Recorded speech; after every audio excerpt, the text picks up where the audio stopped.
Alors, on va parler d'une IA d'un nouveau genre, signée Google DeepMind. Imaginez une IA qui apprend à jouer aux jeux vidéo, mais pas en lisant le code, non, juste en regardant l'écran, exactement comme un humain. C'est ça, le projet Sima. On oublie les IA qui, on va dire, trichent un peu. Celle-là, elle apprend en observant et en jouant avec une manette, comme tout le monde. Et c'est vraiment ça la question clé. Qu'est-ce qui se passe quand une IA apprend comme nous? C'est ce qui rend Sima si spécial. On ne parle plus d'une IA qui a des raccourcis, non. Là, c'est un apprentissage à la dure, à l'aveugle, exactement comme on le ferait nous-mêmes. Voilà, c'est ça la grosse différence. Les anciennes IA, pensez à AlphaGo par exemple, elles avaient un avantage, disons-le, un peu déloyal. Elles avaient accès directement au code du jeu, aux informations cachées. C'est comme si elles lisaient dans les pensées de l'adversaire. Sima, lui, non. Il est sur un pied d'égalité avec un joueur humain. Il ne voit que les pixels sur l'écran et il doit se débrouiller pour comprendre comment jouer. C'est un défi bien plus grand et bien plus proche de ce qu'on appelle une véritable intelligence générale. Ok, mais là où ça devient vraiment intéressant, c'est avec la toute nouvelle version Sima 2. Et au cœur de cette nouvelle version, il y a un changement architectural majeur. En gros, on lui a greffé un nouveau cerveau, le puissant modèle Gemini de Google. Et l'impact de ce nouveau cerveau, eh bien, il est spectaculaire. Regardez-moi ces chiffres. En à peine 18 mois, Sima est passé d'un taux de réussite de 31% à 65% sur des tâches complexes. C'est plus du double. Pour mettre ça en perspective, un joueur humain, lui, est en moyenne à 76%. L'écart se resserre à une vitesse, mais vraiment impressionnante. Mais attention, ce qui est fascinant, c'est que ce n'est pas juste une simple mise à jour, une petite amélioration. Non, c'est une vraie transformation. Grâce à Gemini, Sima 2 n'est plus un simple exécutant. Avant, on lui disait « va à gauche », il allait à gauche. Maintenant, on peut lui donner un objectif beaucoup plus vague, beaucoup plus complexe du genre « construis un abri ». Et c'est lui qui va décomposer la tâche, planifier toutes les étapes pour y arriver. Il réfléchit. Alors, cette nouvelle capacité à raisonner, elle lui confère trois super pouvoirs qui changent absolument tout.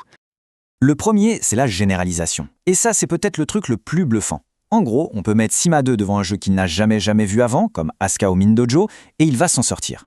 Son taux de succès sur des jeux inconnus a bondi de 3% à 14%. Ça peut sembler peu, mais c'est énorme. Ça veut dire quoi concrètement? Eh bien, il peut apprendre le concept de miner du charbon dans un jeu et de lui-même appliquer cette compétence pour, disons, récolter du bois dans un autre jeu. Il a compris le concept abstrait sans qu'on ait besoin de tout lui réexpliquer à chaque fois.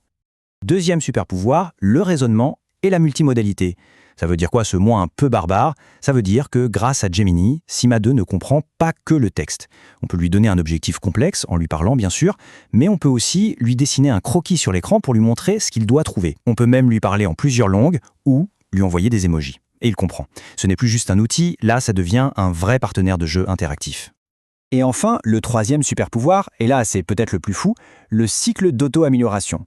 Une fois que les humains lui ont appris les bases, eh bien Sima 2 peut continuer d'apprendre tout seul, en autonomie.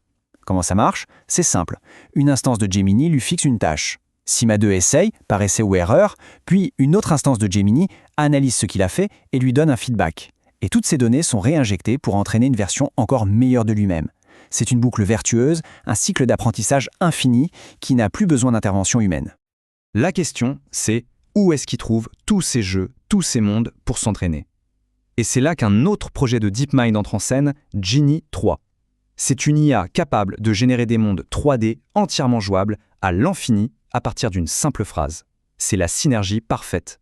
On a un agent qui a une capacité d'apprentissage infinie et un générateur de mondes infini pour l'entraîner. Le terrain de jeu devient littéralement illimité. Mais bon, si on prend un peu de hauteur sur tout ça, on se rend bien compte que le but final de DeepMind, ça n'a jamais été de créer le champion du monde des jeux vidéo. Le jeu, en réalité, c'est juste le terrain d'entraînement. C'est un moyen pour atteindre un objectif bien plus grand. Et cette analogie, elle résume parfaitement la vision à long terme. Pour une intelligence artificielle, la différence entre un jeu vidéo et le monde réel, elle est finalement assez mince. Pensez-y, dans un jeu, l'IA perçoit des pixels qui viennent d'un moteur de jeu, et elle contrôle un personnage virtuel. Dans la réalité, elle perçoit des pixels qui viennent d'une caméra, et elle contrôle le corps d'un robot. Fondamentalement, le processus de perception et d'action est le même. Du coup, toutes les compétences que Sima 2 est en train d'apprendre dans ces mondes virtuels, se déplacer dans des espaces complexes, comprendre comment utiliser des outils, suivre des instructions en plusieurs étapes, collaborer avec des humains, eh bien, ce sont précisément les briques fondamentales dont on a besoin pour la prochaine génération de robots. On ne parle plus de robots qui répètent bêtement une tâche en usine, mais de robots capables de s'adapter, de comprendre leur environnement. Alors, où est-ce qu'on en est concrètement sur ce chemin vers une IA générale, une IA capable d'agir dans notre monde? Bon, il faut être clair, on n'y est pas encore. DeepMind est d'ailleurs très transparent sur les défis qui restent. L'agent a encore une mémoire assez courte, il a du mal avec les tâches qui s'étalent sur une longue durée, et le contrôle moteur, le contrôle fin de ses actions, reste un gros challenge. Mais il ne faut pas voir ça comme des échecs, ce sont juste les prochains verrous scientifiques et techniques à faire sauter. Et tout ça, ça nous amène à une question finale, une question un peu vertigineuse. L'histoire de l'IA nous a bien montré une chose, les limites qu'on pensait infranchissables finissent toujours par être repoussées. Alors, au moment où on est capable de créer des terrains d'entraînement virtuels infinis pour ces IA, on est en droit de se poser la question, si une IA peut apprendre à maîtriser n'importe quel monde virtuel qu'on peut imaginer, combien de temps avant qu'elle ne soit capable de maîtriser le nôtre ?